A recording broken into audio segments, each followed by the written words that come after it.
এরপর প্রশ্ন হলো, আমার একটি পার্টনারশিপে বেকারির দোকান আছে, সেখানে বিভিন্ন খাবার থেকে কেকও বিক্রি করা হয়। বিভিন্ন মানুষ তাদের বার্থডে উপলক্ষে কেক নিতে আসে। বার্থডে উপলক্ষে কেক বিক্রি করা আমার জন্য জায়েজ হবে কি না?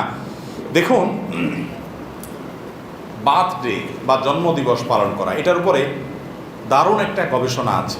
ইনশাল্লাহ অন্য কোথাও আমরা সময় নিয়ে বলবো, আজকে অনেক সময় হয়ে গেছে, আর এটা নিয়ে কথা বলার সুযোগ নেই। বার্থডে এই বিষয়টা টোটালি এসেছে মুশরিকদের কাছ থেকে, এবং বার্থডেতে যতগুলো কাজ করা হয় আমরা অনেকে এটাকে খুব স্বাভাবিক হালকা জিনিস মনে করি শুধু অমুসলিমদের সাথে সাদৃশ্য হচ্ছে সেজন্য এটা নিষিদ্ধ না। বিষয়টা এত সহজ না। এখানে মোমবাতি জ্বালানো থেকে নিয়ে কেক কাটা থেকে নিয়ে যে মৌলিক কাজগুলো হয়ে থাকে, এর প্রত্যেকটার সাথে বিভিন্ন মুশরিকদের শিরক, এবং শুধু মুশরিক না, শয়তান পূজারীদের পূজার সম্পর্ক আছে। অত্যন্ত আপনার নিবিড় এবং আপনার গভীর গবেষণা এটার উপর অনেকেই করেছেন। সেটার খোলাসা ইনশাল্লাহ আমরা বলবো, 10-15 মিনিট সময় লাগবে। সংক্ষেপে শুধু এইটুকু সে জেনে রাখেন, আপনি একজন দোকানদার, বেকারি ব্যবসা করেন, আপনি চেষ্টা করবেন এই আইটেমটার ব্যবসা অ্যাভয়েড করার। অন্য সব করেন, এটা আপনি করবেন না। তাতে কি হবে? কাস্টমার কিছু কম আসবে। ওই যে স্যাক্রিফাইসের নামই তো আপনার তাকওয়া, আল্লাহর জন্য ছাড়, যে আমি এই কাস্টমার না আসার কারণে আমার বেচা কিনা কম হইল, আমি একটু কম কামাইলাম, কিন্তু আমার আখিরাত নষ্ট হলো না। বুঝতে পেরেছেন?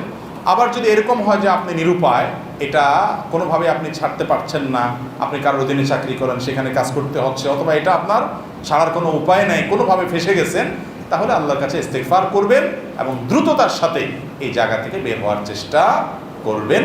কারণ মুসলমান এই সমস্ত পদ্ধতিতে যে বার্থডে উদযাপন করা হয়, অথবা যে কোনোভাবেই হোক, এটা মুসলমানের জন্য আসেনি। এটা নবী করিম সাল্লাল্লাহু আলাইহি ওয়াসাল্লাম করেছেন না সাহাবায়ে কেরাম করেছেন, বরং এটার পেছনে বিজাতীয়দের অত্যন্ত ভয়াবহ বিশ্বাস কাজ করে। আপনি সেই বিশ্বাস নিয়ে কাজ না করেন, কিন্তু সেই জিনিসটা আপনি উপভোগ করছেন, এজন্য এটাতে বেঁচে থাকা উচিত। তাওয়ানু আলাল বিররি ওয়াত তাকওয়া ওয়া লা তাওয়ানু আলাল ইসমি ওয়াল উদওয়ান।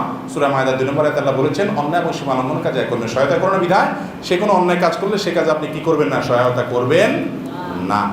একেবারে নিরুপায় হয়ে গেলে দ্রুততার সাথে বের হওয়ার চেষ্টা করবেন এবং আল্লাহর কাছে ইস্তিগফার করবেন যে আল্লাহ আমার, তবে এর কারণে আপনার পুরো ব্যবসা হারাম হয়ে যাবে, সেটা বুঝেন না। আবার বেকারিতে অনেক আইটেমের মাল বিক্রি করেন আপনি, আপনার পুরো সব ব্যবসা হারাম হয়েছে, ব্যাপারটা এরকম না। ওই একটা আইটেমের ব্যবসাটা আপনার জন্য করা উচিত না, জাস্ট এটুকু। এর বাইরে বাকি যে আইটেমগুলো আছে হালাল, সেগুলো আপনার কেনাবেচার তার কারণে সেগুলো হালাল হবে, আপনার সব সম্পদ বা সব উপার্জন কি হবে না? হারাম হবে না। এটার কারণে আবার অতিরিক্ত অস্থির হয়ে নিজেকে খুব বেশি পেরেশানের মধ্যে ফেলে দিয়ে না। তবে হ্যাঁ, যেটুকু অন্যায় সেটা থেকে বের হওয়ার জন্য আপনারা চেষ্টা করবেন। এরকম করে চলানো সমাজে কঠিন, কিন্তু চেষ্টা করতে হবে। আল্লাহ তাআলা আমাদেরকে আমলের তৌফিক দান করুন। জাযাকুমুল্লাহু খায়রা।